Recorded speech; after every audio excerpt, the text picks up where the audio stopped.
Hi friends, இப்போ நம்ம சிறகடிக்க ஆசை பார்க்க போகிற சிறகடிக்க ஆசையில் நம்ம மீனாக இருக்காங்களே எவ்வளோ ஆசையாக சிறகடிச்சு பறந்துக்கிட்டு அவங்களோட டிசைனை செம்மையாக ரெடி பண்ணி கொண்டு வந்து வைக்கலான்னு சொல்லிட்டு வந்தால் நம்ம முத்தும் இருக்காரு, நானும் கூட வரேன்னு சொல்லிட்டு அடம்பிடிக்க, வேணாங்க உங்களை வச்சு நான் அப்புறம் பணம் வாங்குறேன்னு நீங்கள் நினைப்பீங்க, உங்களோட பெருசாக பணம் வாங்குறேன்னு நினைப்பீங்க, அப்புறம் மறுபடியும் வேற எங்கேயா போவீங்கன்னு குத்தி காமிக்கிறியா, சொல்லி காமிக்கிறியா கோபால், இதெல்லாம் சொல்லி காமிக்கக்கூடாது கோபால் அப்படிங்கிற மாதிரி ஆயிடுச்சு. அதுக்கப்புறம் சரி இவர் ஒரு பக்கெட்டை கிளம்பி போக அங்கே வந்திருந்தா வேற லெவலில் சீனாக இருக்கும், ஏமா தடுத்துட்டு அந்த மாதிரி இருக்குங்க.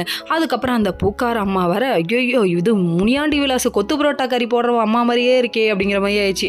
அதுக்கப்புறம் உரண்டை இழுக்கிறாங்களாமா, யாருன்னு தெரியுமா, நான் யாருன்னு தெரியுமா அப்படின்னு உரண்டை இழுக்க, மீனா பார்த்தோன்னே யாரு என்ன அப்படின்னு ஒரு கேள்வி கேட்க, அதுக்கப்புறம் 2 பேருக்கு வாக்குவாதம் முத்தி போக இவங்க பிடிச்சி அவங்க டிசைனை உடச்சு விட்டாங்க. சின்ன பிள்ளைத்தனமா இல்லை, அவன் மிஸ் வந்தான் மிஸ், என் சட்டையை கிழிச்சிட்டா மிஸ், அந்த மாதிரி ஆயிடுச்சுங்க. கடைசியில் நம்ம மீனா அழுதுகிட்டே வெளியே வந்துட்டாங்க.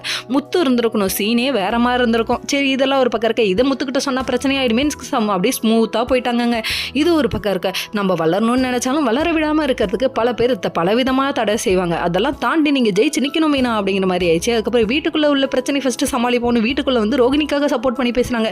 இதெல்லாம் தேவையா? இன்னொரு பக்கம் நம்ம விஜயா வந்துட்டு பார்வதி கிட்ட போய் பேச, அதுக்கப்புறம் உன் பிள்ளைய அப்படியே களைச்சு கூட்டிகிட்டு போயிட்டா நீ என்னம்மா பண்ணுவ, தேவையா இது, வேணாமா வேணாம், மாமனார் வீட்டோட வச்சுக்குவா, வேணாம் இப்படி பண்ணாதுன்னு சொல்லி அட்வைஸ் கொடுக்க, அதுக்கப்புறம் வீட்டுக்கு வந்தோடனே மனோஜுக்கும் ரோகிணிக்கு சப்போர்ட் பண்ணுறாங்க.